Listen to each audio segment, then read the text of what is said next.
Good morning, ma'am. Good morning. Good morning, ma'am. Good morning, ma'am. Good morning, ma'am.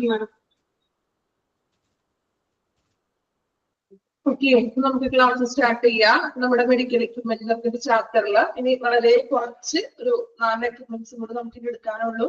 അപ്പൊ അത് നമുക്കൊന്ന് continue ചെയ്യാം. നമ്മൾ കഴിഞ്ഞ ക്ലാസ്സിൽ വാക്കർ വരെ എടുത്തത് ആണോ? ഓർമ്മയുണ്ടോ? അതെ മാം.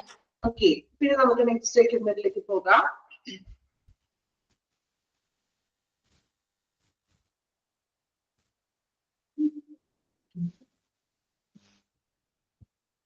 Next one ട്രാക്കിയോസ്റ്റോമി. ട്രാക്കിയോസ്റ്റോമി എന്നുള്ളൊരു ടേം നമ്മള് പഠിച്ചിട്ടുണ്ടോ എവിടെയെങ്കിലും? വായിച്ചതെങ്കിലും ഓർക്കുന്നുണ്ടോ? പഠിച്ചിട്ടുണ്ടോ എന്ന് ചോദിക്കണില്ല, വായിച്ചതായിട്ട് ഓർക്കുന്നുണ്ടോ? ട്രാക്കിയോസ്റ്റോമി ഓർക്കുന്നുണ്ടോ? ആരും ഓർക്കണില്ല? കഴിഞ്ഞ പോയ ചാപ്റ്റേഴ്സില് ഏത് ചാപ്റ്ററിലാണ് പഠിച്ചത്, അല്ലെങ്കിൽ ഏത് ഏരിയയിലാണ്? ട്രാക്കിയ. ഓക്കെ, നമ്മള് ICU ഒക്കെ പഠിച്ചപ്പോൾ ട്രാക്കിയോസ്റ്റോമി, അതുപോലെ തന്നെ എന്താ നാസോഗ്യാസ്ട്രിക് ട്യൂബ്, ട്രാക്കിയോ എന്നൊക്കെ പഠിച്ചത് ഓർമ്മയുണ്ടോ? എവിടെയെങ്കിലും വായിച്ചത് പോലെയൊക്കെ തോന്നുന്നുണ്ട് അല്ലെ? നോക്കാം കേട്ടോ, പിക്ചർ ഒന്ന് നോക്കാം. തൊണ്ടയില് ഒരു ചെറിയൊരു ട്യൂബ് പോലത്തെ സംഭവമാണ് ഈ ട്രാക്കിയോ എന്ന് ഉദ്ദേശിക്കുന്നത്. നോക്കാം, തൊണ്ടയിലാണത് ട്രാക്കിയ. This surgical procedure consists of making an incision on the anterior aspect of the neck and opening a direct airway through an incision in the trachea.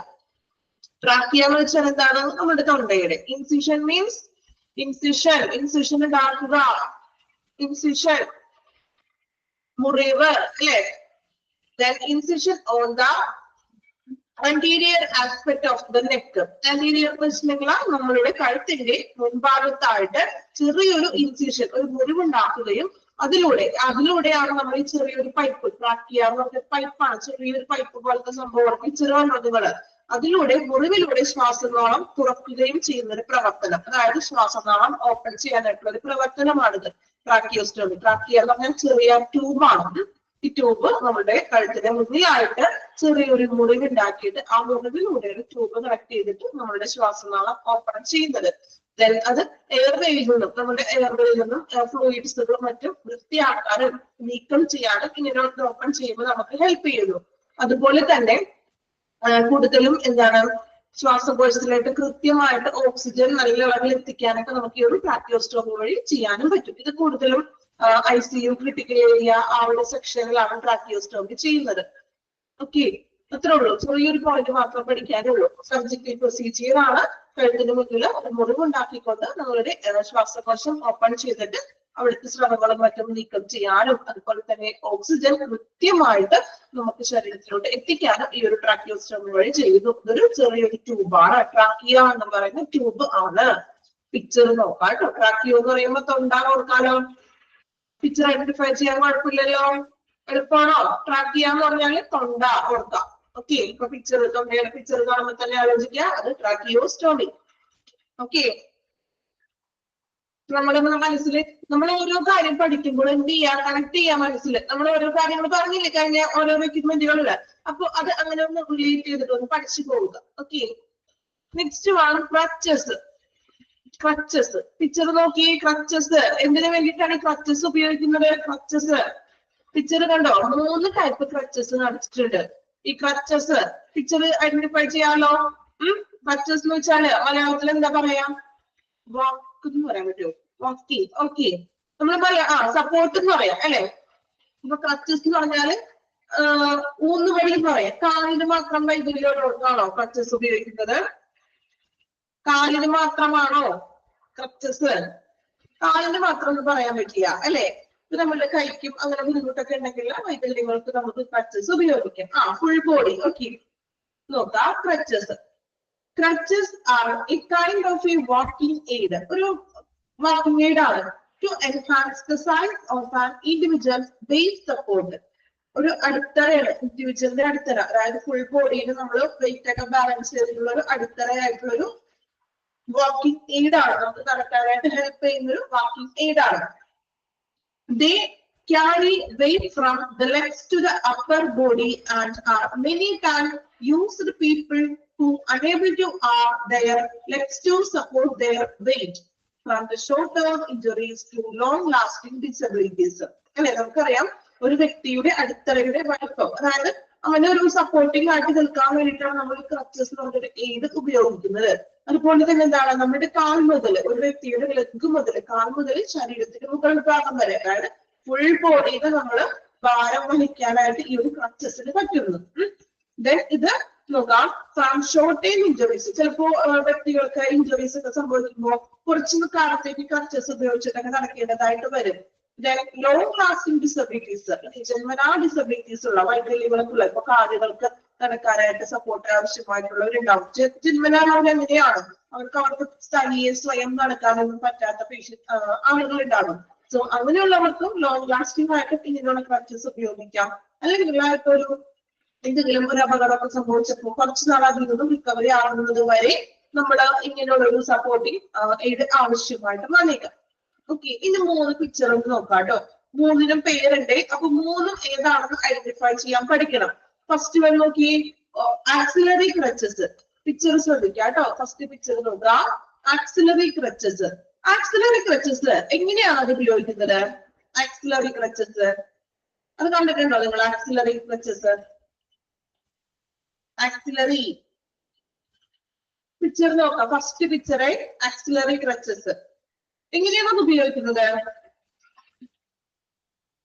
ഷോൾഡറിലേക്ക് ഇതാണ്. ഓക്കെ, സപ്പോർട്ടിന് വേണ്ടിയിട്ടാണ്. നമ്മളുടെ അണ്ടർ ആംസിലേക്ക് അല്ലെ, അങ്ങനെയല്ല വെക്കുന്നത്. നമ്മുടെ കക്ഷത്തിന് ഇടയിലായിട്ടാണ് ഇത് വെച്ചിട്ട് ഇത് ഇങ്ങനെ നമ്മൾ കുത്തി കക്ഷത്തിന് ഇടയിൽ വെച്ചിട്ടാണ് നമ്മളത് സപ്പോർട്ട് ചെയ്ത് നടക്കുന്നത്. അതാണ് ഫസ്റ്റ് വൺ, ആക്സിലറി ക്രച്ചസ്. ഒരു സഹായകമായിട്ട് നമുക്കൊരു ഹെൽപ്പ് ആയിട്ടുള്ളത് axillary crutches. Then second picture നോക്കാം, എൽബോ ക്രച്ചസ്. രണ്ടാമത്തെ ചിത്രം നോക്കാം കേട്ടോ. ഹാൻഡ് അല്ലെ, നമ്മുടെ കൈമുട്ടിനാണ് എൽബോ ക്രച്ചസ് എന്ന് പറയുമ്പോൾ നമ്മുടെ കൈ അതിനുള്ളിലേക്ക് കടത്തിക്കൊണ്ടാണ് നമ്മൾ അത് വെച്ചിട്ട് ഒരു കൈക്ക് കൈയുള്ളിലോട്ട് ഇട്ടിട്ട് നമ്മുടെ കൈക്കൊരു ബലം, ഒരു എന്താ പറയാ, ഒരു സപ്പോർട്ട് കിട്ടാൻ വേണ്ടിയിട്ടാണ് നമ്മൾ കൈ അതിനുള്ളിലേക്ക് ഇട്ടിട്ടാണ് നമ്മൾ കുത്തി നടക്കുമ്പോൾ നമ്മുടെ കൈക്കൊരു സപ്പോർട്ടിന് വേണ്ടിയിട്ടാണ് elbow crutches. Then gutter crutches. എന്താ ഗട്ടർ ക്രച്ചസ് എന്ന് പറഞ്ഞിട്ടുണ്ടെങ്കിൽ അതും ഒരു ഹാൻഡ് സപ്പോർട്ട് തന്നെയാണ് അല്ലെ, നമ്മുടെ കൈകൾക്കുള്ളൊരു ബലമാണ്. വീക്ക് ഓഫ് ഹാൻഡ്, നമ്മുടെ ഹാൻഡ് ഇപ്പൊ വീക്ക് ആയിട്ടുള്ളതോ അല്ലെങ്കിൽ നമ്മുടെ കൈത്തണ്ട, നമ്മുടെ റിസ്റ്റ് കൈത്തണ്ടൊക്കെ പെയിൻ ഒക്കെ ആണെങ്കിൽ, ഭയങ്കര വേദനയും കാര്യങ്ങളൊക്കെ ആണെങ്കിൽ നമുക്ക് അതൊരു സപ്പോർട്ടായിട്ട് നമുക്ക് ഗട്ടർ ക്രച്ചർ ഉപയോഗിക്കാം. ഓക്കെ, 3 ടൈപ്പ് ക്രച്ചർ ആണ്: axillary crutch, elbow crutch, gutter crutch. 3 പിക്ചറും ഐഡന്റിഫൈ ചെയ്യാം. എൽബോ മനസ്സിലാവുമല്ലോ, കൈ ഉള്ളിലേക്ക് എടുത്തതാണ് എൽബോ എന്ന് പറഞ്ഞിട്ടുണ്ടെങ്കിൽ. കണ്ടോ, 2 പറയുമ്പോഴത്തെ ഒരു സംഭവം ഉണ്ട് ഉള്ളിലേക്ക് ഇടാനായിട്ട്, അതാണ് എൽബോ. ദെൻ ആക്സിലറി എന്ന് പറഞ്ഞിട്ടുണ്ടെങ്കിൽ സഹായകമായിട്ടുള്ളത്. ദെൻ ഗട്ടർ അതതിന്റെ പേരാണ്, അങ്ങനെയാണ് നമ്മൾ ഗട്ടർ ക്രച്ചർ അതിന്റെ പേര് അങ്ങനെയാണ് കേട്ടോ. അതായത് ഗട്ടർ 90 ഡിഗ്രിയിലാണ് അത് വരുന്നത്. 90 ഡിഗ്രി പോലെയല്ലേ കണ്ടിട്ട് തോന്നുന്നുണ്ട്, ഒരു ഷേപ്പ് തോന്നുന്നുണ്ട് അല്ലെ, ഒരു 90 ഡിഗ്രി ഗട്ടർ ക്രച്ചസ്. ഓക്കെ, ഓരോ പേരുകൾ ഇട്ടിരിക്കാൻ കേട്ടോ ക്രച്ചസിന്. ഇപ്പൊ നോക്കാം, ജസ്റ്റ് ഒന്നുകൂടി വായിക്കാം കേട്ടോ. Crutches are kind of walking aid that help to enhance the size of an individual's base of support. They carry weight from the leg to upper body, are many times used by people who are unable to their legs to support their weight, from short-term injuries to long-lasting disabilities. Then 3 type of crutches are axillary, elbow, gutter. Okay, clear ആണോ? Picture identify ചെയ്യാനായിട്ട് പഠിക്കണം കേട്ടോ, മറന്നു പോകരുത്. Elbow എന്ന് പറഞ്ഞാല് കൈ ഉള്ളിലേക്ക് ഇടുന്ന type. Okay, next one cardiac monitor. Picture നോക്കാം ആദ്യം. കാർഡിയാക് മോണിറ്റർ പിക്ചർ നോക്കി നിങ്ങള് ചെറിയൊരു എന്ത് തോന്നുന്നു, നമ്മുടെ പഴയ മോഡൽ ടിവിയുടെ ഒക്കെ ഒരു ഇതില്ലേ കണ്ടിട്ട് സാമ്യമുണ്ടോ? അല്ലെ, പഴയ മോഡല്. ഇപ്പൊ നമുക്ക് LED അങ്ങനത്തെ ടി വി ആണല്ലോ. പഴയ മറ്റേ ബോക്സ് ടൈപ്പ് പെട്ടി മോഡൽ ടി വി ഒക്കെ ഇല്ലേ, ബോക്സ് ടൈപ്പ്, അതേപോലെ ഒരു സാമ്യമുണ്ട് കേട്ടോ. നിങ്ങൾക്ക് തോന്നുന്ന രീതിയിൽ നിങ്ങൾ കണക്ട് ചെയ്ത് പഠിച്ചോളൂ കേട്ടോ. എനിക്ക് പെട്ടെന്ന് കണ്ടപ്പോ അങ്ങനെ തോന്നി, അതുകൊണ്ട് പറഞ്ഞതാണ്. Cardiac monitor. കാർഡിയാക് എന്ന് പറയുമ്പോൾ തന്നെ നമുക്കറിയാം എന്താണ് അവിടെ നമ്മള് എന്തിന്റെ ഫംഗ്ഷൻ ആണ് നമ്മള് വിലയിരുത്തുന്നത്. കാർഡിയാക് എന്ന് പറയുമ്പോ കാർഡിയാക് എന്ന് പറഞ്ഞിട്ടുണ്ടെങ്കിൽ ഹാർട്ട് ആണ് അല്ലെ. ഹാർട്ടിന്റെ ഫങ്ഷൻസ് ആണ് നമ്മൾ അവിടെ വിലയിരുത്തുന്നത്. നോക്കാം, ഏകദേശം ഒരു ECG-യുടെ പോലെ തന്നെ പ്രവർത്തനമാണ് ഇവിടെയും വരുന്നത് കേട്ടോ. നോക്കി പിക്ചറിൽ നോക്കി കറക്റ്റ് ആയിട്ട് വേവ് ലെങ്ത് ഒക്കെ കാണിച്ചിരിക്കുന്നുണ്ടോ? കൃത്യമായിട്ടുള്ള അളവുകൾ ഹാർട്ട് റേറ്റിന്റെ. നോക്കാം, the cardiac monitor is an equipment that exhibits the electrical and pressure waveforms of the cardiovascular system for measurement and treatment. അല്ലെ, നമുക്കറിയാം ഹൃദയത്തിലെ വൈദ്യുത സമ്മർദ്ദ രൂപങ്ങൾ അളക്കുന്നതിനും അതുപോലെ തന്നെ ചികിത്സിക്കുന്നതിനും വേണ്ടിയിട്ട് ഹൃദയത്തിന്റെ താളം എത്രത്തോടുണ്ട് അല്ലെങ്കിൽ താളം തെറ്റിയിട്ടുണ്ടോ എന്നൊക്കെ നോക്കുന്നതിന് വേണ്ടിയിട്ടുള്ള അത് മെഷർമെന്റ് ചെയ്യാനും ചികിത്സ ചെയ്യാനുമായിട്ടുള്ള ഒരു ഉപകരണമാണ് കാർഡിയാക് മോണിറ്റർ എന്ന് പറയുന്നത്. Parameters particularly to respiratory function can also be calculated. നമ്മളുടെ ശ്വസനം respiratory means പാരാമീറ്റർ എന്ന് വെച്ചിട്ടുണ്ടെങ്കിൽ ഒരു അളവ്, ഒരു ലിമിറ്റ്, നമ്മൾ ശരിയായിട്ടുള്ള രീതിയിലാണോ നമ്മുടെ ഹൃദയത്തിന്റെ താളം നടക്കുന്നത് ഇത് നമുക്ക് കൃത്യമായിട്ടും കാൽക്കുലേറ്റ് ചെയ്യാം. It is most commonly used in emergency rooms and critical care area. Most ആയിട്ട് യൂസ് ചെയ്യുന്നത് എമർജൻസി റൂംസിലും അതുപോലെ തന്നെ ക്രിട്ടിക്കൽ കെയർ ഏരിയാസിലും ICU വെന്റിലേറ്ററിലൊക്കെയാണ്. To observe the postoperative patients with crucial electrolyte imbalance and other unstable patient. ഇത് കൂടുതലായിട്ടും ഉപയോഗിക്കുന്നത് ഈ പോസ്റ്റ്പെറേറ്റീവ് എന്ന് വെച്ചിട്ടുണ്ടെങ്കിൽ ശസ്ത്രക്രിയ അനന്തര രോഗികൾ, സർജറി കഴിഞ്ഞിട്ടുള്ള ഇപ്പോ ബൈപ്പാസോ അങ്ങനെയുള്ള മേജർ സർജറി ഒക്കെ കഴിഞ്ഞിട്ടുള്ള പേഷ്യൻസിനും അതുപോലെ തന്നെ ക്രിട്ടിക്കൽ ഇലക്ട്രോലൈറ്റ് ഇംബാലൻസ് ഉള്ള പേഷ്യൻസ് ഉണ്ട്. ഇലക്ട്രോലൈറ്റ് ഇംബാലൻസ് എന്ന് വെച്ചിട്ടുണ്ടെങ്കിൽ ഇപ്പൊ നമ്മുടെ ശരീരത്തില് പ്രത്യേകമായിട്ടുള്ള ഇലക്ട്രോലൈറ്റുകളൊക്കെ ഉണ്ട്. ഇപ്പൊ എന്താ, ഇപ്പൊ HCl അല്ലെങ്കിൽ മെഗ്നീഷ്യം, അങ്ങനെ പല ഡിഫറെന്റ് ടൈപ്പിലുള്ള അയോണുകളും നമ്മുടെ ശരീരത്തിലുണ്ട്. അത് ഇംബാലൻസ് ആണെങ്കിലും പല പല വ്യതിയാനങ്ങൾ സംഭവിക്കാം അല്ലെ, ഇപ്പൊ ഹാർട്ടിൽ പ്രശ്നങ്ങളൊക്കെ എന്തെങ്കിലും വരാം. അപ്പൊ അങ്ങനെയുള്ള കേസസുകൾ electrolyte imbalance and other unstable patients, stable അല്ലാത്ത ബുദ്ധിമുട്ടുകൾ അനുഭവിക്കുന്ന പേഷ്യൻസ്, ഇവർക്കൊക്കെയാണ് നമ്മൾ കൂടുതലും ഈ കാർഡിയാക് മോണിറ്റർ ഉപയോഗിച്ചു വരുന്നത്. അപ്പോ മെയിൻ ആയിട്ട് പറയുകയാണെങ്കിൽ എക്സ്പെഷ്യലി കാർഡിയാക് മോണിറ്റർ എന്ന് പറഞ്ഞിട്ടുണ്ടെങ്കിൽ നമ്മുടെ ഹൃദയത്തിന്റെ താളമാണ് രേഖപ്പെടുത്തുന്നത്. ECG പോലെ തന്നെ വിവരങ്ങൾ നമുക്ക് എന്ത് ചെയ്യാൻ പറ്റും, ഈ കാർഡിയാക് മോണിറ്ററിലൂടെ നമുക്ക് വിവരങ്ങൾ കിട്ടുന്നു. അതുപോലെ തന്നെ ഇതൊരു ബാറ്ററിയിൽ പ്രവർത്തിക്കുന്നതാണ് കേട്ടോ. ഇത് കണ്ടോ, വേറെ പ്ലഗുകളോ വയറുകളോ ഒന്നും ഇല്ല, ബാറ്ററിയിലാണ് ഇത് പ്രവർത്തിക്കുന്നത്. നമുക്ക് അസാധാരണമായിട്ടുള്ള ഹൃദയമിടിപ്പ് തോന്നുകയാണെങ്കിൽ അത് നമുക്ക് ഇതിൽ നിന്ന് കളക്ട് ചെയ്യാൻ പറ്റും, മീൻസ് കാണാൻ പറ്റുള്ളൂ. അതായത് നോർമൽ ഒരു ഹാർട്ട് ബീറ്റ് അല്ല അല്ലെങ്കിൽ ഒരു ഹാർട്ട് റേറ്റ് അല്ല എങ്കിൽ നമുക്ക് ഇതിലൂടെ അത് മനസ്സിലാക്കാനും സാധിക്കുന്നു. അതുപോലെ തന്നെ ഹൃദയത്തിന് നമ്മുടെ ഹാർട്ടിന് ആവശ്യത്തിനുള്ള ഓക്സിജൻ ലഭിക്കുന്നുണ്ടോ എന്നും നമുക്ക് എന്ത് ചെയ്യാൻ പറ്റും, ഇതിലൂടെ മോണിറ്ററൈസ് ചെയ്യാൻ സാധിക്കുന്നു. അപ്പോ പിക്ചർ നോക്കാം, കാർഡിയാക് മോണിറ്റർ എന്ന് പറഞ്ഞാൽ ചെറിയൊരു ടിവിയുടെ ഒക്കെ പോലെ കുറച്ച് മോണിറ്ററിംഗ് സംവിധാനങ്ങളൊക്കെ കാണിച്ചിട്ടുണ്ട്. തരംഗ രൂപേണയുള്ള വേവ് ലെങ്ത്തുകൾ കാണിച്ചിട്ടുണ്ട്. എന്താണ് നമ്മൾ പറഞ്ഞത്, ഹൃദയത്തിന്റെ താളം അല്ലെങ്കിൽ ഹാർട്ട് റേറ്റ് ആണ് നമ്മൾ കൃത്യമായിട്ട് മെഷർ ചെയ്യുന്നത്. ദെൻ കോമൺ ആയിട്ട് നമ്മൾ പറഞ്ഞു എമർജൻസി റൂമിലും അതുപോലെ തന്നെ ക്രിട്ടിക്കൽ കെയർ ഏരിയയിലാണ് നമ്മൾ കാർഡിയാക് മോണിറ്റർ ഉപയോഗിക്കുന്നത്.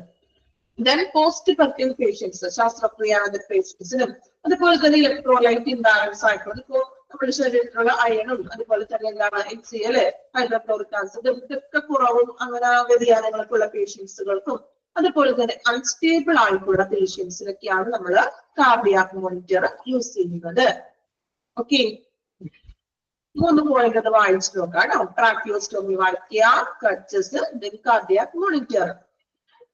പിക്ചർ നോക്കണം കേട്ടോ. ഫസ്റ്റ് നമ്മൾ വായിക്കുമ്പോൾ എന്താ നോക്കേണ്ടത്, പിക്ചർ ഐഡന്റിഫൈ ചെയ്യാം.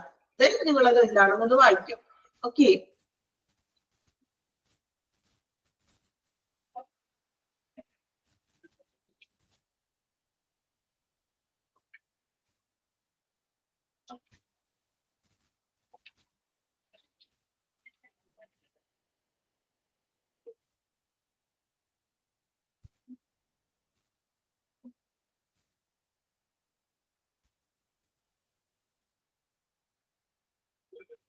സോഡിയം പൊട്ടാസ്യം ഇലക്ട്രോലൈറ്റ് നമ്മുടെ ശരീരത്തിന് ആവശ്യമായിട്ടുള്ള കുറെ സംഭവങ്ങളൊക്കെ വേണമല്ലോ. അപ്പൊ അതിലൊക്കെ ഇംബാലൻസ് വരുമ്പോൾ കേട്ടോ.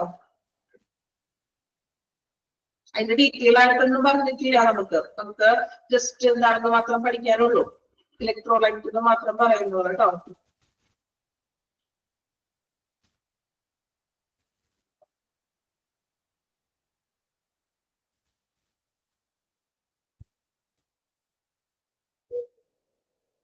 ട്രാക്കിയോസ്റ്റോമി എന്ന് പറഞ്ഞിട്ടുണ്ടെങ്കിലേ നമ്മുടെ ശ്വാസനാളങ്ങൾക്ക് വേണ്ടി നടത്തുന്ന ഒരു ശസ്ത്രക്രിയയാണ്. അതായത് നമ്മുടെ ശ്വാസകോശം, നമ്മുടെ ശ്വാസനാളം, നമ്മുടെ ട്രാക്കിയ ഓപ്പൺ ചെയ്യാൻ വേണ്ടി നടത്തുന്ന ചെറിയൊരു സർജിക്കൽ പ്രോസസ് ആണ് ഈ ട്രാക്കിയോസ്റ്റോമി എന്ന് പറഞ്ഞിട്ടുണ്ടെങ്കിൽ.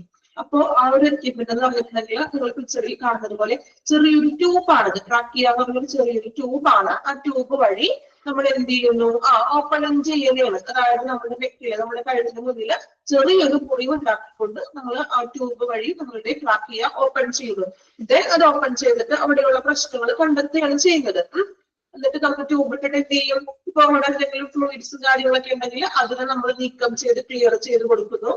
ഓക്സിജൻ കൃത്യമായിട്ട് എത്തിക്കുന്നു. ഇതൊക്കെയാണ് നമ്മൾ ചെയ്യുന്നത്, ശ്വാസനാളം ഓപ്പൺ ചെയ്യുന്ന ഒരു സർജറി.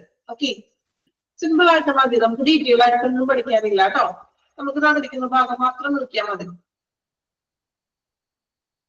അതിലൂടെ ബ്രീത്തിങ് നടത്തിയിട്ട് ഓക്സിജൻ ലെവൽ കൃത്യമാണോ എന്നൊക്കെ അവിടെ ചെക്ക് ചെയ്യുന്നു.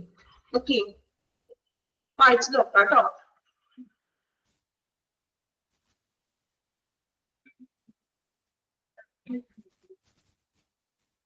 എക്സ്റേ കണ്ടിട്ടുണ്ട്. ഓക്കെ, നിങ്ങൾ പറഞ്ഞല്ലോ ക്രിട്ടിക്കൽ കെയറിലൊക്കെ ഇരിക്കുന്നതൊക്കെ കൂടുതലും ഉപയോഗിച്ച് വരുന്നത്.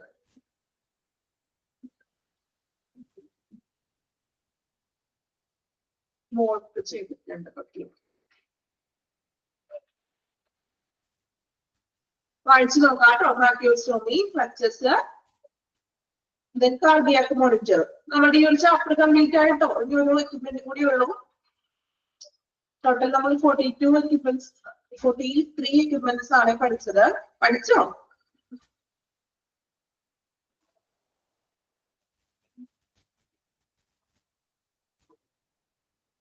പഠിച്ചു. ഓക്കെ, 43 ഒരു 20 പഠിച്ചവരുണ്ടാവും. പകുതിയെങ്കിലും പഠിച്ചോ? ഫുള്ളായിട്ടല്ലെങ്കിലും എന്തെങ്കിലും ചോദിച്ചാൽ പറയാൻ പറ്റുമല്ലോ, കുഴപ്പമില്ലല്ലോ. നമ്മുടെ ക്ലാസ് കേട്ടൊരു ഓർമ്മ വെച്ച് നമുക്ക് പഠിക്കാലോ, അല്ലേ? നമ്മൾ കണക്ട് ചെയ്തൊക്കെ പഠിച്ചില്ലേ, ഐഡന്റിഫൈ ചെയ്യാനൊക്കെ.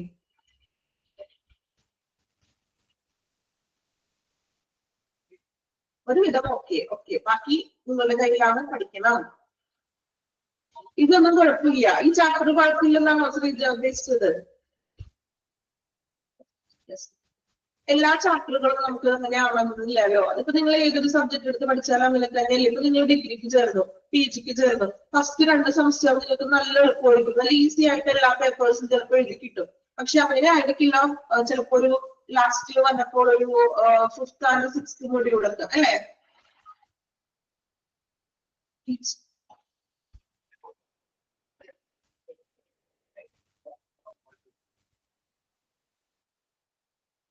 എന്ന് ചോദിച്ചിട്ട് മനസ്സിലായില്ല, ക്ലിയർ ആയില്ല.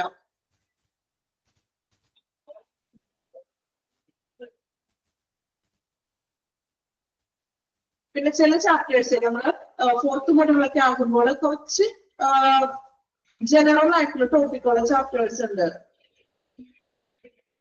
മെസ്സേജ് നിങ്ങൾക്ക് വന്നിരുന്നു ഗൈഡിന്റെ കാര്യം? ഓക്കെ, ഓഫീസിൽ നിന്നാണോ മെസ്സേജ് വന്നത്?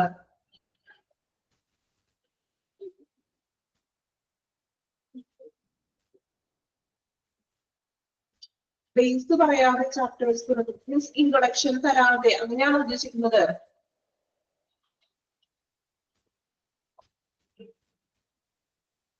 ഓക്കെ, ഞാൻ ചോദിക്കാം കേട്ടോ, ക്ലാസ്സിൽ ചോദിക്കാവേ. അപ്പൊ ഈ ഒരു ചാപ്റ്റർ എളുപ്പമാണ്, വലിയ ബുദ്ധിമുട്ടൊന്നുമില്ല. പിന്നെ എല്ലാ ചാപ്റ്ററും അങ്ങനെ ആയിരിക്കണമെന്നില്ല. ചില ചാപ്റ്റേഴ്സ് ഇപ്പൊ നിങ്ങൾക്ക് ഇത് ചിലപ്പോ ടീച്ചേഴ്സ് എടുക്കുമ്പോൾ നിങ്ങൾക്ക് മനസ്സിലാകില്ല എന്നൊക്കെ പറയാറുണ്ട്, അല്ലേ? അപ്പോൾ അത് മാക്സിമം നമ്മൾ പറഞ്ഞു തരാറുണ്ട്. പിന്നെ ചില ചാപ്റ്റേഴ്സ് നമുക്ക് ഇതുപോലെ നിങ്ങളോട് ഭയങ്കര ഡീറ്റെയിൽ ആയിട്ട് നമുക്ക് ഒരു എക്സാമ്പിൾ വെച്ചോ അങ്ങനെ പറഞ്ഞു പോകാൻ പറ്റാത്ത ചാപ്റ്റേഴ്സ് ഉണ്ട്. അപ്പൊ നിങ്ങൾക്ക് മനസ്സിലാകാൻ വായിക്കുമ്പോ അത് നമ്മൾ തന്നെ സ്വയം കുറച്ച് വായിച്ച് മനസ്സിലാക്കേണ്ട ഭാഗങ്ങളുണ്ട് ചില ചാപ്റ്റേഴ്സ് ഒക്കെ. അതായത് ജനറൽ ആയിട്ടുള്ളത് നമ്മുടെ ഹോസ്പിറ്റൽ റിലേറ്റഡും ആണ്, എന്നാൽ അത് ജനറൽ ആയിട്ടുള്ള ഒരു ടോപ്പിക് ആണ്, അല്ലെ?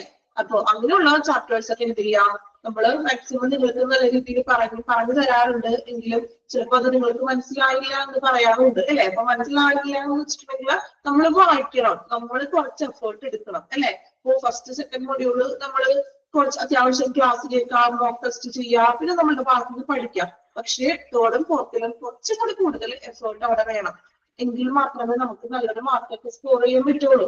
കാരണം ടീച്ചറിലെ വ്യക്തിയായിട്ടുള്ള ചാപ്റ്റർ ആണ്. അതുകൊണ്ടാണ് നിങ്ങൾക്ക് ഇത്തിരി ടഫാണ്, സമ്മതിച്ചു. ചില ചാപ്റ്റേഴ്സ് ടഫാണ്, നമ്മൾ പഠിക്കുന്നതിന് കുറച്ച് വ്യത്യാസങ്ങളുണ്ട്.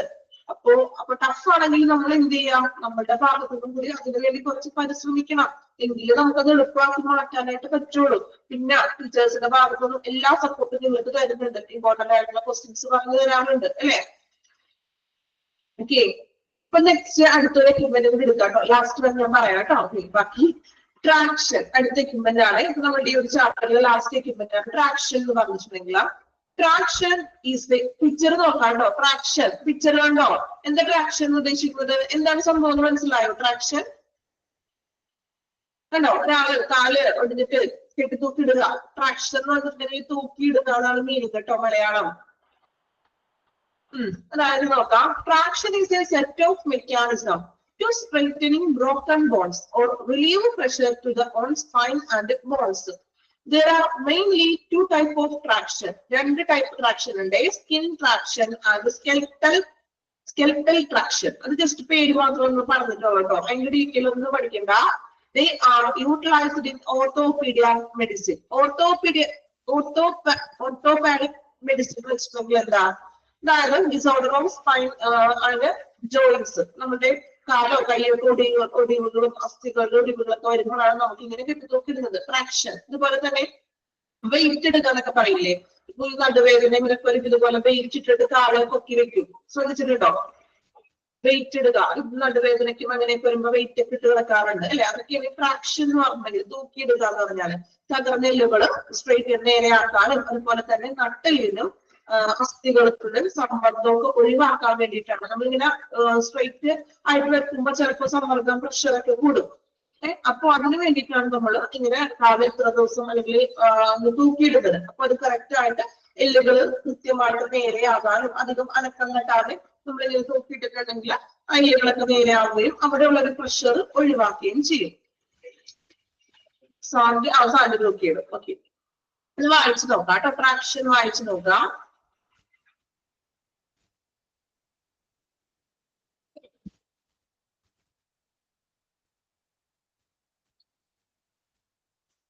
ട്രാക്ഷൻ വായിക്കാം.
സ്കിൻ ട്രാൻസ് എന്ന് വെച്ചിട്ടുണ്ടെങ്കിലേ നമ്മൾ സ്കിന്നിനോട് ചേർത്ത് ഇങ്ങനെ, അതായത് ഇങ്ങനെ കെട്ടിത്തൂക്കിടയല്ല, സ്ട്രെയിറ്റ് ആയിട്ട് തന്നെ ചെറിയൊരു സംഭവം വെക്കുന്നു.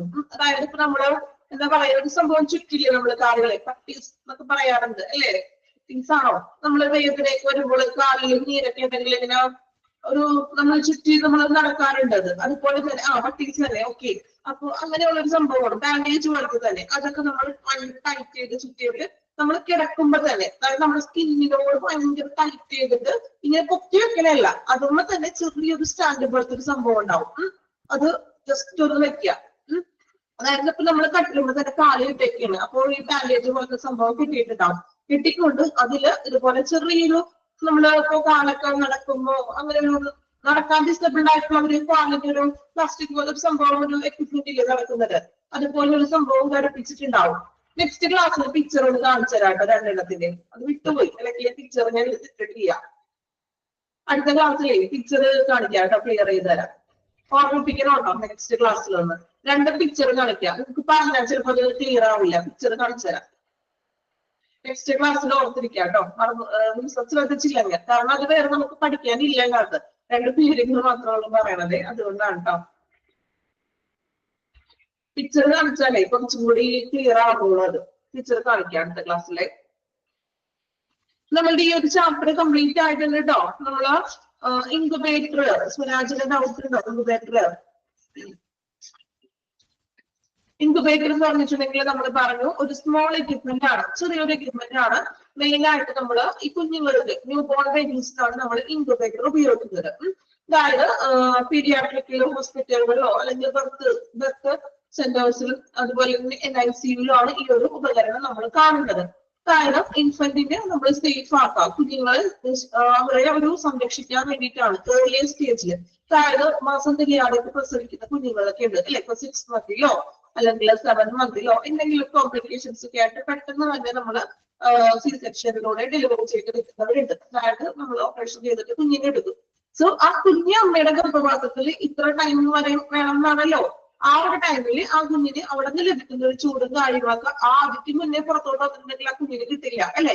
അപ്പോ അതുവരെ ആ കുഞ്ഞ് എങ്ങനെയാണോ അമ്മയുടെ ഗർഭപാത്രത്തിൽ ഇരുന്നത് അതുപോലെ തന്നെ ഒരു ചൂടും ആ ഒരു ടെമ്പറേച്ചറൊക്കെ കുഞ്ഞിന് ലഭിക്കാൻ വേണ്ടിയിട്ട് നമ്മൾ കുറച്ച് നാളും ഇപ്പൊ ഡോക്ടേഴ്സ് പറഞ്ഞതുപോലെ നമ്മൾ കുഞ്ഞിനെയും ഇൻക്യുബേറ്ററിൽ കിടത്തി അവൻ ആ ഒരു ചൂടും ആ ഒരു കറക്റ്റ് ടെമ്പറേച്ചറും കാര്യങ്ങളൊക്കെ കുഞ്ഞിന് നമ്മൾ അതിനെ കെയർ ചെയ്ത് കൊടുക്കുന്നൊരു എന്താ ഒരു എക്യുപ്മെന്റ് ആണ് ഇൻക്യുബേറ്റർ. ടെമ്പറേച്ചറും ഹ്യൂമിഡിറ്റി ഒക്കെ കൊടുക്കും കുഞ്ഞിന് വേണ്ടതായിട്ടുള്ള.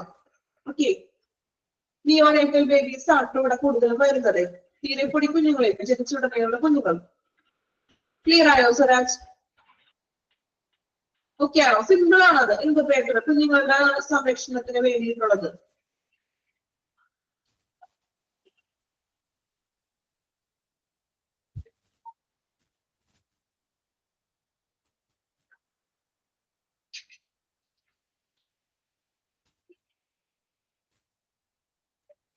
ഇൻഫ്യൂഷൻ പമ്പ് എന്ന് വെച്ചിട്ടുണ്ടെങ്കിൽ നമ്മൾ പറഞ്ഞു ഏകദേശം സിറിഞ്ച് പമ്പ് പോലെ തന്നെയുള്ള ഒരു എക്യുപ്മെന്റ് ആണ് പിക്ചർ. ഇത് നമ്മൾ പറഞ്ഞത് ഇൻഫ്യൂഷൻ പമ്പ് എന്ന് പറഞ്ഞിട്ടുണ്ടെങ്കിൽ ഒരു പേഷ്യന്റിന്റെ സർക്കുലറി സിസ്റ്റത്തിലോട്ട്, അതായത് രക്തചംക്രമണ വ്യവസ്ഥയിലോട്ട് എന്താണ് ഫ്ലൂയിഡ്സോ അല്ലെങ്കിൽ മെഡിസിൻസോ ന്യൂട്രിയൻസ് ട്യൂബൊക്കെ ഇട്ട പേഷ്യൻസ് ഇല്ലേ അവർക്ക് മെഡിസിൻസും അതുപോലെ തന്നെ ഫ്ലൂയിഡ്സും ദ്രാവകങ്ങളും പോഷകങ്ങളും എന്നിവ എത്തിക്കുന്നു, ട്യൂബ് വഴി തന്നെ എത്തിക്കുന്നൊരു ഇതിനാണ് നമ്മൾ ഇൻഫ്യൂഷൻ പമ്പ് എന്ന് പറഞ്ഞിട്ടുണ്ടെങ്കിൽ. കോമൺലി യൂസ്ഡ് ഇൻട്രാവീനിയസ് ആയിട്ടാണ് നമ്മൾ യൂസ് ചെയ്യുന്നത്. അതായത് ഞരമ്പിലൂടെ നമ്മൾ ഇൻട്രാവീനിയസിലൂടെയാണ് ഇത് മെഡിസിൻസ് കാര്യങ്ങൾ കൊടുക്കുന്നത്. ദെൻ സബ്ക്യൂട്ടേനിയസ്, ചർമ്മത്തിന് പുറമെ സ്കിന്നിന് പുറമെ നമ്മൾ ഇൻട്രാവീനിയസ് ആയിട്ട് കൊടുക്കുന്നു. അതുപോലെ തന്നെ എപ്പിഡ്യൂറൽ ഇൻഫ്യൂഷൻ, അനസ്തേഷ്യ ഒക്കെ നൽകില്ലേ ചില ടൈമിൽ, ഇതുപോലെ നമ്മൾ വെയിനിലൂടെയും അനസ്തേഷ്യ നൽകാറുണ്ട്.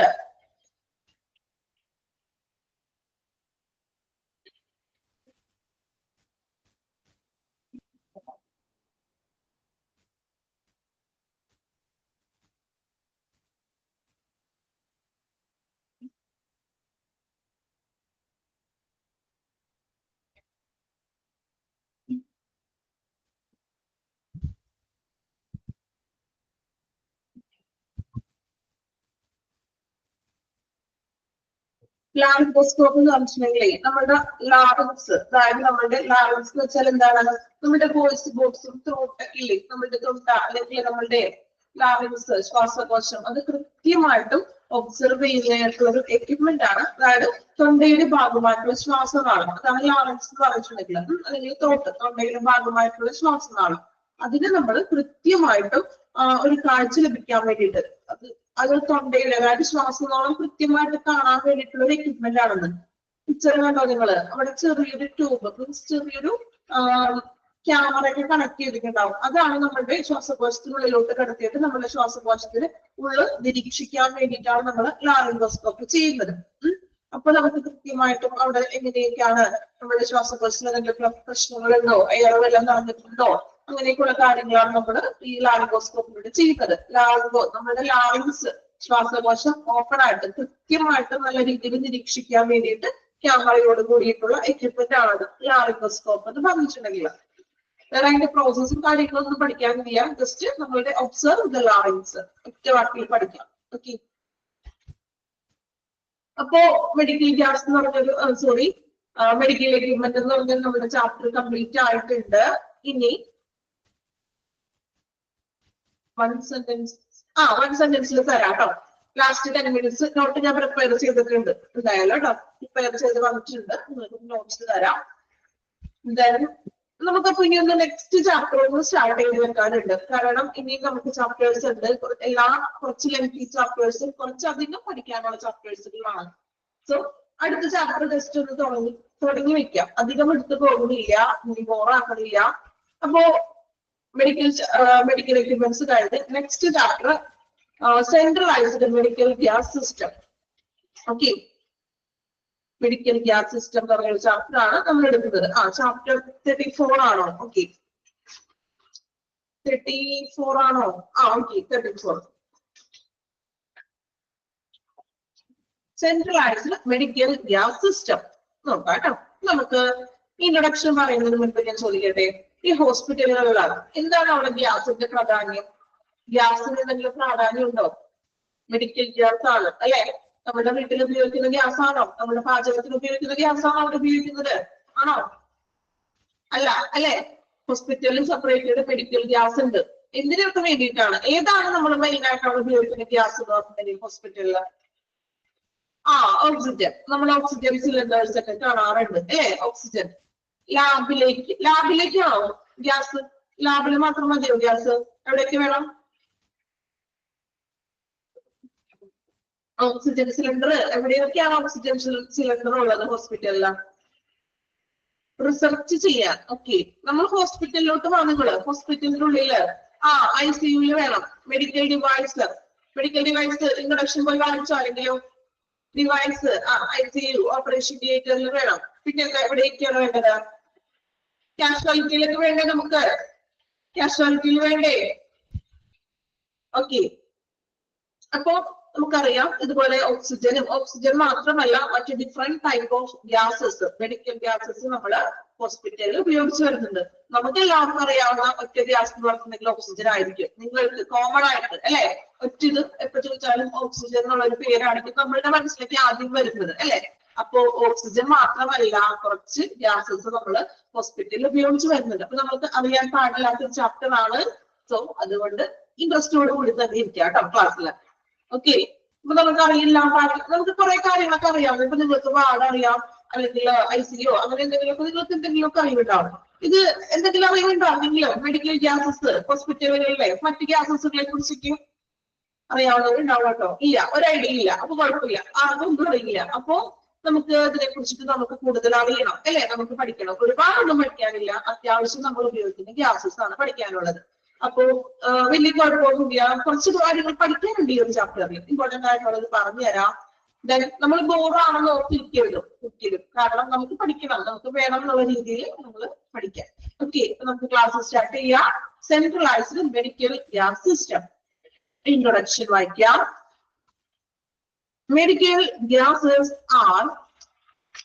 Gases are gases administered to patients അല്ലെ? പേഷ്യൻസിന് വേണ്ടിയിട്ടുള്ളതാണ് മെഡിക്കൽ ഗ്യാസസ് എന്ന് പറയുന്നത്. Centralised medical gas system are increasingly turning out to be an essential requirement in hospitals in the same way that other necessary services and utilities like electricity, water and air conditioning. അല്ലെ? നമുക്കറിയാം medical gas എന്ന് പറഞ്ഞിട്ടുണ്ടെങ്കിൽ ഒരു gases ആണ്, പേഷ്യൻസിന് വേണ്ടിയിട്ടുള്ളതാണ്. Centralised medical gas system, ഇങ്ങനെയുള്ള ഒരു മെഡിക്കൽ ഗ്യാസ് സിസ്റ്റം ഇന്ന് ഇൻക്രീസിംഗ്ലി ഇത് നമുക്ക് എസെൻഷ്യൽ പാർട്ടായിട്ട് വരികയാണ്, ഏറ്റവും ആവശ്യമുള്ള ഒന്നായി വരികയാണ്. എന്തുപോലെ? നെസസറി സർവീസ്, നമുക്ക് ആവശ്യമായിട്ടുള്ള ഇലക്ട്രിസിറ്റി, ഒരു ഹോസ്പിറ്റലിൽ ഇലക്ട്രിസിറ്റി വേണ്ടേ? ഒരു ഹോസ്പിറ്റലിൽ വാട്ടർ സൗകര്യങ്ങൾ വേണം, അതുപോലെ എയർ കണ്ടീഷനിങ് ആവശ്യമാണ് അല്ലെ?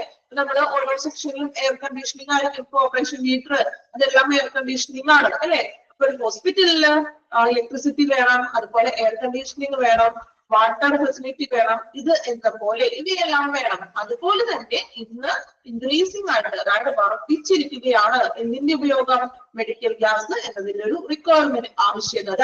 ഇലക്ട്രിസിറ്റി, വാട്ടർ, എയർ കണ്ടീഷനിങ് എന്ന പോലെ തന്നെ മെഡിക്കൽ ഗ്യാസ് സിസ്റ്റത്തിന്റെ ഉപയോഗവും നമുക്ക് എസെൻഷ്യൽ ആയിട്ട് അതിന്റെ ആവശ്യം കൂടി വരികയാണ്. നോക്കാം. Medical gases which are gases used in medical procedures അല്ലെ? മെഡിക്കൽ ഗ്യാസസ് എന്ന് പറഞ്ഞിട്ടുണ്ടെങ്കിൽ അത് ഒരു ടൈപ്പ് ഗ്യാസസ് ആണ്. മെഡിക്കൽ പ്രൊസീജിയേഴ്സിന് വേണ്ടിയിട്ടാണ് നമ്മൾ ഈ ഗ്യാസസ് ഉപയോഗിക്കുന്നത്. യൂസ്ഡ് ഫോർ, അണ്ടർലൈൻ ചെയ്യാം കേട്ടോ. ഇനി പറയുന്നത് അണ്ടർലൈൻ ചെയ്യാം. എന്തിനൊക്കെയാണ് നമ്മൾ മെഡിക്കൽ ഗ്യാസസ് ഉപയോഗിക്കുന്നത്? use it for treatment, for anesthesia, and some for driving medical devices and tools. മെയിനായിട്ട് നമ്മൾ ഉപയോഗിക്കുന്നത് ട്രീറ്റ്മെന്റ്സിന്, ചികിത്സയ്ക്കും, for anesthesia, anesthesia നൽകുവാനും, then driving medical devices and tools, ചില മെഡിക്കൽ ഡിവൈസസും ടൂൾസുകളും വർക്ക് ചെയ്യാനും നമ്മൾ മെഡിക്കൽ ഗ്യാസ് മെയിൻ ആയിട്ട് ഉപയോഗിക്കുന്നു. അപ്പൊ യൂസസ് അണ്ടർലൈൻ ചെയ്യാം. ഓക്കെ,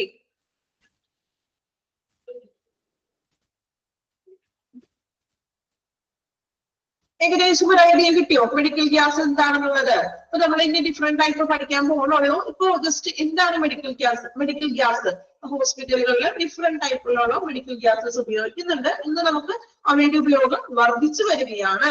ദെൻ നമ്മൾ മെയിൻ ആയിട്ട് ഒരു ഹോസ്പിറ്റലിനുള്ളിൽ മെഡിക്കൽ ഗ്യാസ് ഉപയോഗിക്കുന്നത് ട്രീറ്റ്മെന്റിനും, അനസ്തേഷ്യ, ദെൻ മെഡിക്കൽ ഡിവൈസസും ടൂൾസും ഡ്രൈവിംഗ്. ഓക്കെ, അത്രയും ക്ലിയർ ആണോ? നമ്മൾ ചാപ്റ്ററിലേക്ക് പോകുന്നുള്ളൂ കേട്ടോ. അതിനു മുമ്പ് ജസ്റ്റ് ഒരു ഔട്ട്ലൈൻ മാത്രം പറഞ്ഞിട്ടുള്ളൂ. അത്രയും നോക്കിയാണോ? Okay, medical gases use area in hospital. ഇനി മെഡിക്കൽ ഗ്യാസസ് നമ്മൾ യൂസ് ചെയ്യുന്ന ഏരിയകളാണ് കേട്ടോ. നിങ്ങൾ ആദ്യം പിക്ചർ ഒന്ന് ശ്രദ്ധിച്ചു നോക്കി. എല്ലാവരും പിക്ചറിലേക്ക് വാട്ടോ. എല്ലാവരും പിക്ചർ നോക്കിയേ. ഇങ്ങനെയുള്ള ഒരു പിക്ചർ നിങ്ങൾ എവിടെയെങ്കിലും ഹോസ്പിറ്റലിൽ കണ്ടിട്ടുണ്ടോ? ഒന്ന് ആലോചിച്ച് നോക്കിയേ. ഒരു ഹോസ്പിറ്റലിനുള്ളിൽ ഇങ്ങനെയുള്ള ഒരു സെക്ഷൻ, കുറച്ച് പ്ലഗുകളും കാര്യങ്ങളുണ്ട്. അതിൽ ട്യൂബും കാര്യങ്ങളും കണക്ട് ചെയ്തിട്ടുണ്ട്.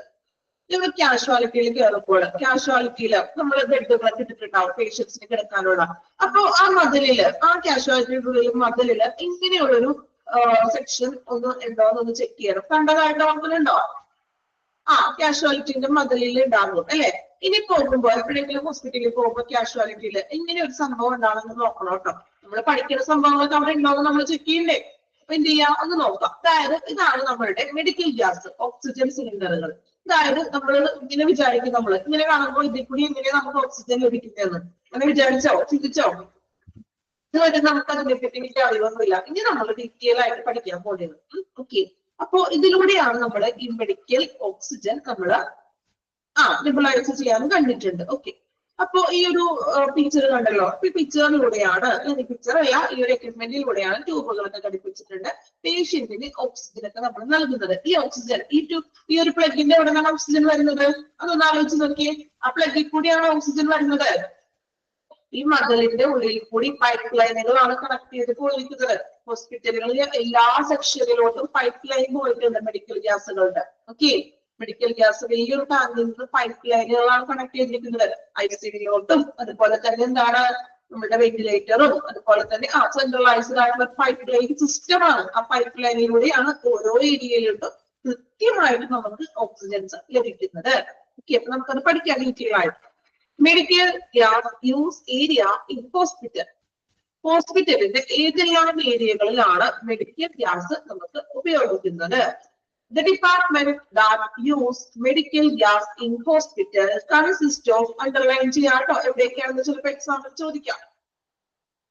The department that use medical gases in the hospital consists of rooms, recovery rooms, diagnostic procedure, and intervention area, obstetrics and gynecology wards, ICU, general wards, etc. ഒരുവിധം എല്ലാ ഏരിയകളും കവർ ചെയ്തിട്ടുണ്ട് അല്ലെ? ഇന്റർവെൻഷൻ എന്ന് വെച്ചിട്ടുണ്ടെങ്കിൽ ചികിത്സ കൊടുക്കുന്ന ഏരിയ, ചിലപ്പോൾ കാഷ്വാലിറ്റി ഇല്ലേ, അതേപോലുള്ള ഏരിയ കേട്ടോ.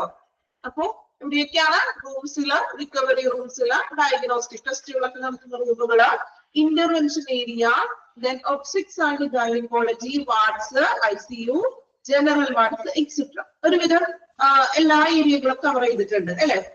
ഇനി equipment is connected to the medical gas pipeline system via station outlet. കണ്ടോ, അതാണ് പറയുന്നത്. അതായത് ഉപകരണങ്ങള് മെഡിക്കൽ ഗ്യാസ് പൈപ്പ് ലൈനുകൾ വഴിയാണ് ബന്ധിപ്പിച്ചിരിക്കുന്നത്. ഈ ഉപകരണങ്ങള് ഇതിനുള്ളിൽ കൂടി പൈപ്പ് ലൈനുകൾ പോയിട്ടുണ്ട്, ഓക്സിജന്റെ പൈപ്പ് ലൈൻ പോയിട്ടുണ്ട്. ആ പൈപ്പ് ലൈനിൽ ഈ ഉപകരണങ്ങൾ ബന്ധിപ്പിച്ചുകൊണ്ടാണ് നമ്മുടെ പേഷ്യന്റിന് ഓക്സിജൻ മാസ്ക് വഴി നമുക്ക് ഓക്സിജൻ ലഭ്യമാക്കുന്നത്. Medical gas system includes vacuum system and waste anesthetic gas disposal, anesthetic gas carrying system. അതായത് വാക്യൂം ക്ലീനർ, അതായത് വാക്യൂം ക്ലീനർ എന്താണ്? മെഡിക്കൽ ഗ്യാസ് സിസ്റ്റത്തിൽ വാക്യൂം കൂടി ഇൻക്ലൂഡ് ചെയ്യാറുണ്ട്. വാക്യൂം ക്ലീനർ വെച്ചാൽ എന്താ? വാക്യൂം ക്ലീനർ കേട്ടിട്ടില്ലേ? എന്താ ചെയ്യുന്നത് വാക്യൂം ക്ലീനർ വെച്ചിട്ട്?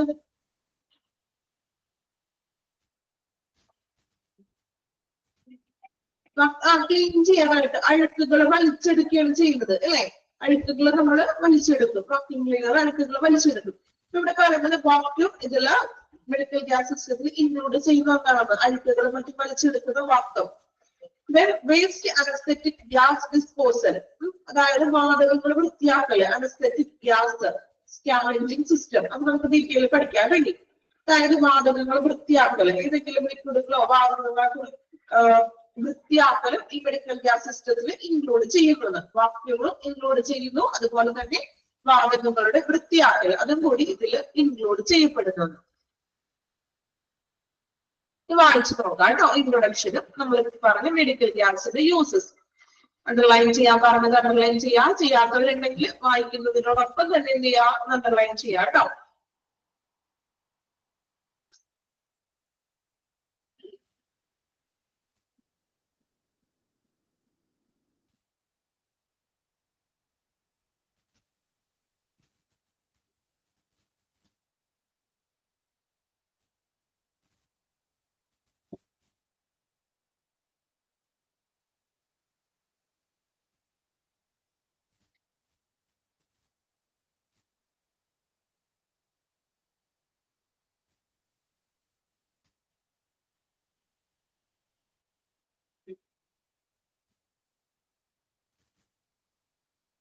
സ്കാവെഞ്ചിങ് വെച്ചിട്ടുണ്ടെങ്കിൽ ക്ലീൻ ചെയ്യുക, വൃത്തിയാക്കുക എന്ന് പറയില്ലേ?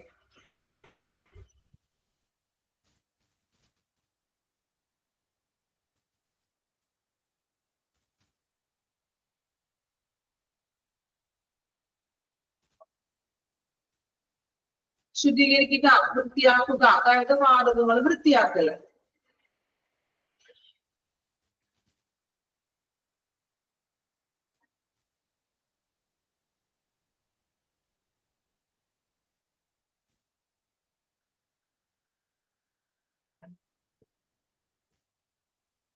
മെഡിക്കൽ ഗ്യാസ് നമ്മള് ഹോസ്പിറ്റലുകളിൽ കൊണ്ടുവരുന്ന ഓക്സിജൻ സിലിണ്ടറുകൾ കണ്ടിട്ടുണ്ടോ നിങ്ങള്? ഈ ലോറിലൊക്കെ കയറ്റി നമ്മൾ ഹോസ്പിറ്റലിൽ പോകുമ്പോ ഈ ഓക്സിജന്റെ വലിയ സിലിണ്ടറുകളൊക്കെ വെച്ചിട്ടുണ്ടാകും, ശ്രദ്ധിച്ചിട്ടില്ലേ? അപ്പൊ ഈ സിലിണ്ടറുകളിൽ നിന്നും നമുക്ക് ചിലപ്പോൾ ഡയറക്റ്റ് ആയിട്ട് അല്ലാതെയും മെഡിക്കൽ പൈപ്പ് ലൈനുകൾ പോയിട്ടുള്ളത് ഹോസ്പിറ്റലിൽ. ഇപ്പൊ നമ്മൾ പറഞ്ഞില്ലേ എല്ലാ ഏരിയയിലോട്ടും, അതായത് ഇപ്പൊ റിക്കവറി റൂമിലോട്ടും ICUലോട്ടും എല്ലായിടത്തോട്ടും ഈ ഗ്യാസ് സിലിണ്ടർ കുറ്റിയായിട്ട് കൊണ്ടുപോവുകയല്ല ചെയ്തത്, മറിച്ച് ഒരു പൈപ്പ് ലൈനാണ് പോയേക്കണം. ഓൾ ഹോസ്പിറ്റലിന്റെ ഈ സെക്ഷനുകളിലേക്ക് എല്ലാവർക്കും, അതായത് ഈ ഓക്സിജൻ മെഡിക്കൽ ഗ്യാസ് ആവശ്യമായിട്ട് വരുന്ന എല്ലാ സെക്ഷനിലേക്കും പൈപ്പ് ലൈനുകൾ പോയിട്ടുണ്ട്. ഈ പൈപ്പ് ലൈനുകളിൽ കൂടിയാണ് ഇങ്ങനെയുള്ളൊരു നമ്മള് കണ്ടോ പൈപ്പ് ലൈൻ പോലെ ബന്ധിപ്പിച്ചിരിക്കുന്നതാണോ?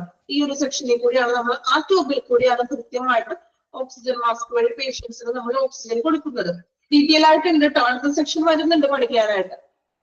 ഞാൻ പറഞ്ഞല്ലോ നമുക്ക് അറിവില്ലാത്തൊരു ചാപ്റ്റർ ആണ്, അപ്പൊ അതുകൊണ്ട് കൂടുതൽ കാര്യങ്ങൾ നമുക്ക് പഠിക്കാം കേട്ടോ.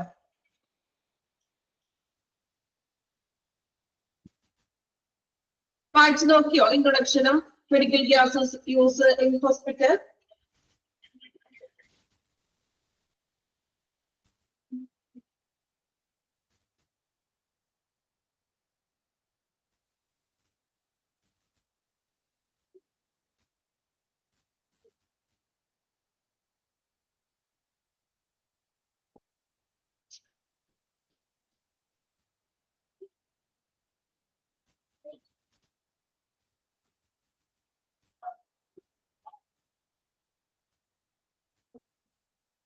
ഓക്കെ, കംപ്ലീറ്റ് ചെയ്ത് എല്ലാവരും വായിച്ചിട്ട് എന്തെങ്കിലുമൊക്കെ മനസ്സിലാവുന്നുണ്ടോ? കുഴപ്പമില്ലാതെ നമ്മൾ സ്റ്റാർട്ട് ചെയ്തിട്ടുള്ളൂ. അത്യാവശ്യം എന്താണ് ഒരു മെഡിക്കൽ ഗ്യാസ് എന്ന് ചോദിച്ചാൽ പറയാൻ പറ്റുമല്ലോ, പറ്റില്ലേ?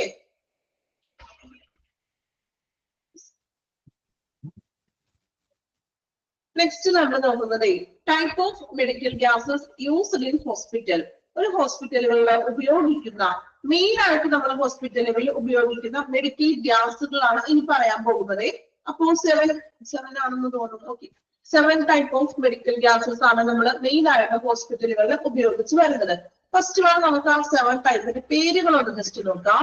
First one medical air, oxygen. Oxygen എല്ലാവർക്കും അറിയാം. നമുക്ക് ഏറ്റവും കൂടുതൽ നിങ്ങൾക്ക് പരിചിതമായിട്ടുള്ളൊരു മെഡിക്കൽ ഗ്യാസ് എന്ന് പറയുന്നത് ഓക്സിജൻ ആയിരിക്കും. ഏറ്റവും കൂടുതൽ ഹോസ്പിറ്റലുകളിൽ ഉപയോഗിച്ച് വരുന്നത് ഓക്സിജൻ തന്നെയാണ്. അപ്പൊ medical air oxygen, carbon dioxide, nitrogen, അതൊരു ലിക്വിഡ് ആയിട്ടുള്ള nitrogen, nitrous oxide, vacuum, then compressed air. Okay, അപ്പോ മെയിൻ ആയിട്ട് 7 മെഡിക്കൽ ഗ്യാസസ് ആണ് നമ്മൾ ഉപയോഗിക്കുന്നത്. ഇനി ഓരോ ഗ്യാസസിനെ കുറിച്ചാണ് നമ്മൾ ഇനി പഠിക്കാൻ പോകുന്നത്. ആ ഓരോ ഗ്യാസസും നമുക്ക് എവിടെയാണ് ഹോസ്പിറ്റലിൽ ഉപയോഗിക്കുന്നത് എന്നുള്ളതാണ് നമ്മൾ പഠിക്കാനായിട്ട് പോകുന്നത്. നമുക്ക് ജസ്റ്റ് ഒരെണ്ണോ രണ്ടെണ്ണോ മാത്രം തുടങ്ങി വെക്കാം. First one medical air. നോക്കാം. Medical air means a clean supply of compressed air used in a hospital and healthcare facilities to distribute medical gas. അല്ലെ, അതായത് മെഡിക്കൽ ഗ്യാസ് വിതരണം ചെയ്യുന്നതിനായിട്ട് ഹോസ്പിറ്റലുകളിൽ ഉപയോഗിക്കുന്ന ഒരു കംപ്രസ് ചെയ്തിട്ടുള്ള ഒരു വായു, ഒരു എയർ ആണ്. കംപ്രസ് ചെയ്യാന്ന് വെച്ചിട്ടുണ്ടെങ്കിൽ എന്താണ്? കംപ്രസ്ഡ് ചെയ്യാന്ന് വെച്ചിട്ടുണ്ടെങ്കിൽ ലാസ്റ്റ് പിക്ചർ കണ്ടോ? Compressed air. ഒരു കംപ്രസ്ഡ് പോലെ തന്നെ ടൈറ്റ് ആയിട്ടുള്ള സിലിണ്ടേഴ്സ് ആണ്, അതിൽ കംപ്രസ് ചെയ്ത് വെച്ചിരിക്കുകയാണ്. അങ്ങനെയുള്ള ഒരു കംപ്രസ് ചെയ്തിട്ടുള്ള ഒരു കംപ്രസ്ഡ് എയർ ആണ് മെഡിക്കൽ എയർ എന്ന് പറഞ്ഞിട്ടുണ്ടെങ്കിൽ ഒരു ശുദ്ധമായിട്ടുള്ള ഒരു വായു, അതിനെ തന്നെയാണ് മെഡിക്കൽ എയർ എന്ന് പറയുന്നത് കേട്ടോ. ഇപ്പോ മെഡിക്കൽ ഗ്യാസ് ഇത് സപ്ലൈ ചെയ്യുന്നതിനായിട്ട് ആശുപത്രിയിൽ ഉപയോഗിക്കുന്ന ഒരു വായുവിന്റെ ശുദ്ധമായിട്ടുള്ള വിതരണം, ശുദ്ധമായിട്ടുള്ള ഒരു വായുവാണത്. ഫസ്റ്റ് ലൈൻ അണ്ടർലൈൻ ചെയ്യാം കേട്ടോ. Clean supply of compressed air. Medical air means a clean supply of compressed air. It is free of pollution and particles, has no oil or no odors. അതായത് അതിലെ പൊല്യൂഷൻ ഒന്നും ഉണ്ടാവില്ല. ആ air ഭയങ്കര pure ആയിരിക്കും, clean ആയിരിക്കും. അതുപോലെ തന്നെ പാർട്ടിക്കിൾസ്, പൊടിപടലങ്ങളൊന്നും ഇല്ല, പൊല്യൂഷൻ ഒന്നും ഇല്ലാത്തൊരു എയർ ആണ്. Then no oil, ഒരു എണ്ണമയമോ അല്ലെങ്കിൽ ഓഡേഴ്സ് വലിയമാണോ ഒന്നും ഉണ്ടാവില്ല. അതിന് കൃത്യമായിട്ടുള്ള ശുദ്ധമായിട്ടുള്ള ഒരു കംപ്രസ് ചെയ്തിട്ടുള്ള ഒരു വായുവാണ്. And is dry to block water built up in the facility pipeline. അതുപോലെ തന്നെ എന്താണ്, പൈപ്പ് ലൈനിൽ വെള്ളം കെട്ടിക്കിടക്കുന്നതൊക്കെ, അതായത് നമ്മൾ ഇപ്പൊ മെഡിക്കൽ ഗ്യാസിൽ പൈപ്പ് ലൈൻ എന്ന് പറഞ്ഞില്ലേ, പൈപ്പ് ലൈനിലൂടെ വരുന്നത്. ഈ പൈപ്പ് ലൈനിൽ എന്തെങ്കിലും വെള്ളമോ അങ്ങനെ എന്തെങ്കിലും കെട്ടിക്കിടക്കുന്നുണ്ടെങ്കിൽ അതിനെ തടയാനും നമുക്ക് ഈ ഒരു മെഡിക്കൽ എയർ ഉപയോഗിക്കുന്നുണ്ട്. When a patient is in the operating room where it's an emergency or not a surgical dependence on a medical air compressor to keep patient comfortable and breathing. അതായത് ഒരു പേഷ്യന്റ് ഇപ്പൊ operation emergency റൂമിലാണെങ്കിലും അല്ലെങ്കിൽ emergency ആയിട്ട് കിടക്കുന്ന patients ആണെങ്കിലും emergency അല്ലാത്ത patients ആണെങ്കിലും ഇപ്പൊ ഓപ്പറേഷൻ റൂമിൽ കിടക്കുന്ന ഒരു പേഷ്യന്റ് ആണെങ്കിലും അവർക്ക് നമുക്ക് മെഡിക്കൽ എയർ ഉപയോഗിക്കാം. കൃത്യമായിട്ടും പേഷ്യന്റിന് കംഫോർട്ട് ആയിട്ടുള്ള ഒരു ബ്രീത്തിങ്ങിന് വേണ്ടിയിട്ട് ഈ മെഡിക്കൽ എയറും അവർക്ക് നൽകാം. എമർജൻസി ആണെങ്കിലും അല്ലാത്ത പേഷ്യൻസിന് മെഡിക്കൽ എയർ നൽകാം. മെഡിക്കൽ എയർ എന്ന് വെച്ചിട്ടുണ്ടെങ്കിൽ എന്താണ്, പൊടിപടലങ്ങളൊന്നും ഇല്ലാത്ത ശുദ്ധമായിട്ടുള്ള ഒരു കംപ്രസ് ചെയ്തിട്ടുള്ള ഒരു വായുവാണ് മെഡിക്കൽ എയർ. സാധാരണ നമ്മുടെ എയർ തന്നെ ശുദ്ധമായിട്ടുള്ള എയർ ആണിത്, കംപ്രസ് ചെയ്തിരിക്കുകയാണ് ഈ വായുവിനെ. ഓക്കെ, അപ്പൊ അത് നല്ല രീതിയിൽ പേഷ്യൻസിന് ബ്രീത്തിങ് ലഭിക്കാൻ വേണ്ടിയിട്ടൊക്കെയാണ് ശുദ്ധമായിട്ടുള്ള എയർ നമ്മൾ കൊടുക്കുന്നത്. അതാണ് first one, medical air. Main point എന്ന് പറഞ്ഞിട്ടുണ്ടെങ്കിൽ clean supply of compressed air ആണ്, ഇമ്പോർട്ടന്റ് ആണ്. Then free pollution and particles, no oil, വേറെ മണമൊന്നുമില്ല, സ്മെല്ലില്ല, പൊടിപടലങ്ങൾ ഒന്നും തന്നെ ഇല്ല. ഓക്കെ, നോട്ട്സിന് വേണ്ടി കാത്തിരിക്കണോ നിങ്ങള്? അപ്പൊ ഞാൻ എടുത്തതൊന്നും ശ്രദ്ധിച്ചില്ല ആരോ? ജസ്റ്റ് നമ്മൾ തുടങ്ങി വെച്ചതാണ്, കാരണം ഒരുപാട് നമുക്ക് ഇത് ചാപ്റ്റേഴ്സുകൾ ശ്രദ്ധിക്കുന്നുണ്ട്. ഓക്കെ, ചാപ്റ്റേഴ്സ് ഉണ്ടല്ലോ എടുക്കാനായിട്ട്. അപ്പോ അതിനിടയിൽ നമ്മുടെ പിന്നെ ലാബ് വരെ എത്തും, അല്ലെങ്കിൽ പിന്നെ നമുക്ക് അവസാനം അത് എല്ലാം കൂടി കുറേ ചാപ്റ്റേഴ്സ് ഒരുമിച്ചാകും. ഓക്കെ, നമ്മുടെ പോർഷൻസും തീരണം. അപ്പൊ ഒരു മെഡിക്കൽ ഗ്യാസ് മാത്രം വൺ ടൈപ്പ് ഓഫ് ഒന്നാമത്തെ മാത്രം ഞാൻ എടുത്തിട്ടുള്ളൂ. ബാക്കി നെക്സ്റ്റ് ക്ലാസ്സിലായിരിക്കും എടുക്കുന്നത്. അപ്പൊ എത്ര എടുത്തത് ക്ലിയർ ആണോ നിങ്ങൾക്ക്? മെഡിക്കൽ ഗ്യാസ് ഓക്കെ ആണോ? ജസ്റ്റ് നമ്മൾ ഇൻട്രൊഡക്ഷൻ മാത്രം പറഞ്ഞിട്ടുള്ളൂ, പിന്നെ ടൈപ്പില്ല, ഒരു ടൈപ്പ് മെഡിക്കൽ ഗ്യാസ് മാത്രം പറഞ്ഞിട്ടുള്ളൂ. ഓക്കെ, ശ്രദ്ധിച്ചോ നിങ്ങൾ എല്ലാവരും? ശ്രദ്ധിക്കുന്നുണ്ടോ ക്ലാസ്? ഓക്കെ, ദെൻ പെട്ടെന്ന് നോട്ട്ബുക്ക് എടുക്കാം കേട്ടോ. നോട്ട്ബുക്ക് എടുക്കാം പെട്ടെന്ന്.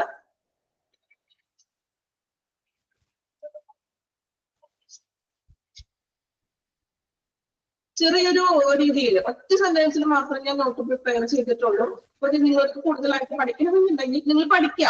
ദെൻ ഈ നോട്ടും ജസ്റ്റ് ഒന്ന് വായിക്കുക. അപ്പൊ നിങ്ങൾക്ക് ഏകദേശം ഒരു ക്ലാരിഫിക്കേഷൻ കിട്ടും കേട്ടോ. ഒറ്റ നമ്മൾ സിമ്പിൾ ആയിട്ടാണ് നോട്ട്സ്, അധികം ഒരുപാട് നോട്ട്സുകൾ എഴുതിയിട്ടൊന്നുമില്ല. അപ്പൊ ആവശ്യമുള്ളവർക്ക് എഴുതിയെടുക്കുക കേട്ടോ. പെട്ടെന്ന് പെട്ടെന്ന് എഴുതി പോണേ, 5 മിനിറ്റ് ഉള്ളൂ നമുക്ക്. ഫസ്റ്റ് വൺ എഴുതാം, ഡിഫിബ്രിലേറ്റർ. ഞാൻ പെട്ടെന്ന് പറയോ, പെട്ടെന്ന് എഴുതി പോകാം. കംപ്ലീറ്റ് ചെയ്യാത്തവര് നോട്ട്സ് ഒന്ന് നിങ്ങൾ ഷെയർ ചെയ്ത് കൊടുക്കണം കേട്ടോ. റിപ്പീറ്റ് ചെയ്ത് പറയാനായിട്ട് ടൈം ഇല്ല. ഡിഫിബ്രിലേറ്റർ, ഡിഫിബ്രിലേറ്റർ ഹൈഫൻ ഇടാം. Heart beat by, heart beat by sending electrical shock, sending electrical shock, heart beater by sending electrical shock.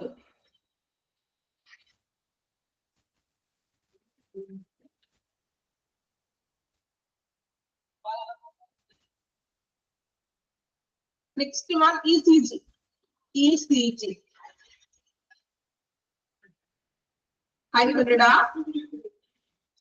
Record ECG ആവട്ടെ പറയുന്നത്. Record electrical function of heart, electrical function of heart, record electrical function of heart.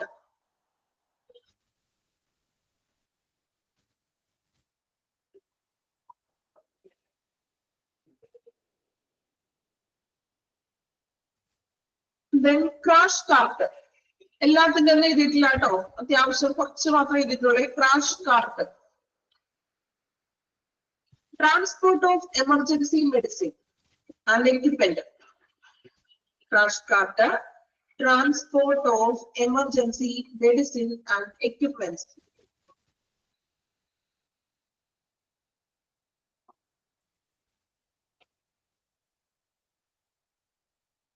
Next one, EEG, EEG.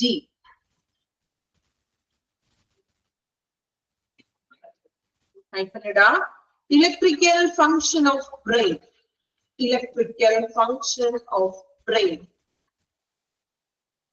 electrical function of brain.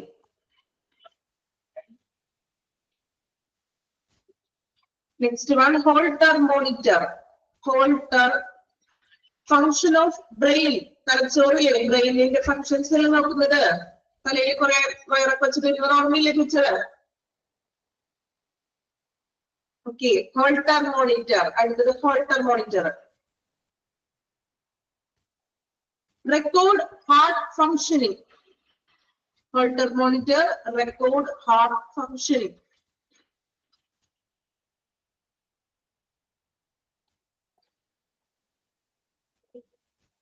Next one, EMG, EMG. Find, hyphen ida, find, FIND, find neuromuscular deformity. Find neuromuscular deformity. EMG ആണോ പറഞ്ഞത്? Find neuromuscular deformity.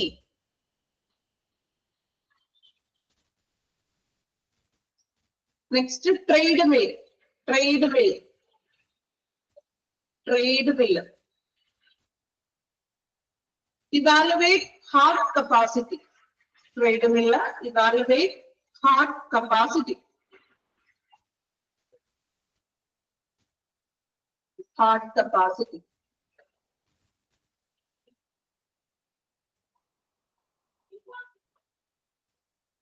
MRI. Next one, MRI. MRI. Hyphen it down. Magnetic radio waves. Magnetic radio waves. Hyphen it. Observe inside the body. Magnetic radio waves. Observe inside the body. Magnetic radio ഉപയോഗിച്ചുകൊണ്ട് നമ്മൾ inside the body നെ observe ചെയ്യുന്നു. Magnetic radio waves observe inside the body.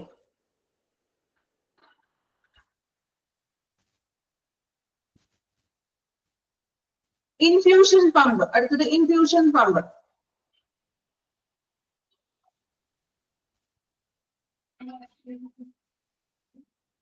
Deliver fluids in patient body. Deliver fluids in patient body.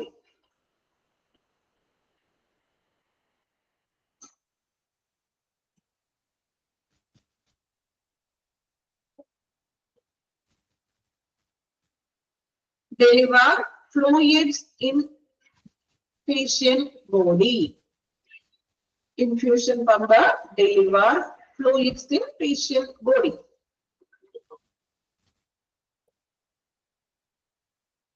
Okay. ഞാൻ ചെറുതായിട്ടൊന്ന് prepare ചെയ്തുള്ളൂ. ഒറ്റ വാക്കിലൊന്ന് വായിച്ചൊന്ന് മനസ്സിലാക്കാൻ വേണ്ടിയിട്ടാണ്. കുഴപ്പമില്ലല്ലോ, വായിച്ചിട്ടുണ്ടെങ്കിൽ കുറച്ചും കൂടി നമ്മൾ PDF വെച്ച് പഠിക്കുമ്പോൾ ഈ നോട്ട്സും കൂടി വെച്ചിട്ട് ഒന്ന് പഠിക്കാം കേട്ടോ. നിങ്ങൾക്ക് ഇനി ഇതിലും ഷോർട്ട് ആക്കാൻ പറ്റുമെങ്കിൽ മാക്സിമം ഷോർട്ട് ആക്കി എഴുതി വെച്ചതാണ്. അത്രയും മതി. നമുക്ക് ഒറ്റ വാക്കിൽ നമുക്ക് പഠിക്കാനാണ്. അപ്പൊ നിങ്ങൾ ഇത് വായിക്കുക, അതോടൊപ്പം തന്നെ നമ്മുടെ ചെറിയ കുഞ്ഞു നോട്ട്സും ഒന്ന് വായിച്ചു നോക്കാം. ഓക്കെ. അടുത്ത ക്ലാസ്സിൽ ബാക്കി നമുക്ക് വരുന്ന മെഡിക്കൽ എക്യുപ്മെന്റ്സുകൾ മെഡിക്കൽ ക്ലാസ്സസ് നമുക്ക് എടുക്കാം. ഗൈഡിന്റെ കാര്യം നിങ്ങളോട് പറഞ്ഞായിരുന്നോ? ഇൻഫർമേഷൻ എന്തെങ്കിലും തന്നോ? മെസ്സേജ് അയച്ചിരുന്നോ? തന്നിരുന്നു. ഓക്കെ. ഗൈഡിൽ ഉണ്ടാവും, എല്ലാ ഡീറ്റെയിൽസ് ഉണ്ടാവും കേട്ടോ. നമ്മുടെ ഇനി അടുത്ത ക്ലാസ്സിന്റെ ടൈം ആയേ. അപ്പോ കാർഡിയാക് മോണിറ്റർ ഞാൻ പറയാം. നെക്സ്റ്റ് ക്ലാസ്സിൽ ആ പിക്ചറുകൾ രണ്ടും കൂടി കാണിക്കാം. ബാക്കി എന്തെങ്കിലും ഉണ്ടെങ്കിൽ പറഞ്ഞു തീർക്കാം കേട്ടോ. വേറെ സംശയമൊന്നുമില്ലാലോ? ഈ ചാപ്റ്റർ മെഡിക്കൽ എക്യുപ്മെന്റ് വളരെ ഈസി ആയിട്ടുള്ളൊരു ചാപ്റ്റർ ആയിരുന്നില്ലേ? ആണോ? ഡൗട്ട്സ് ഒന്നും ഇല്ലാലോ? സിമ്പിൾ ആണ്. ഓക്കെ. അപ്പൊ ഇനി അടുത്ത ക്ലാസ്സിൽ നമുക്ക് നെക്സ്റ്റ് നോക്കാം. അപ്പൊ ഓക്കെ, താങ്ക് യു. പിക്ചറിന്റെ കാര്യം ഓർമ്മിപ്പിക്കാം കേട്ടോ അടുത്ത ക്ലാസ്സിൽ. നമ്മുടെ ക്രച്ചസിന്റെ picture. Okay, thank you all. Thank you, ma'am.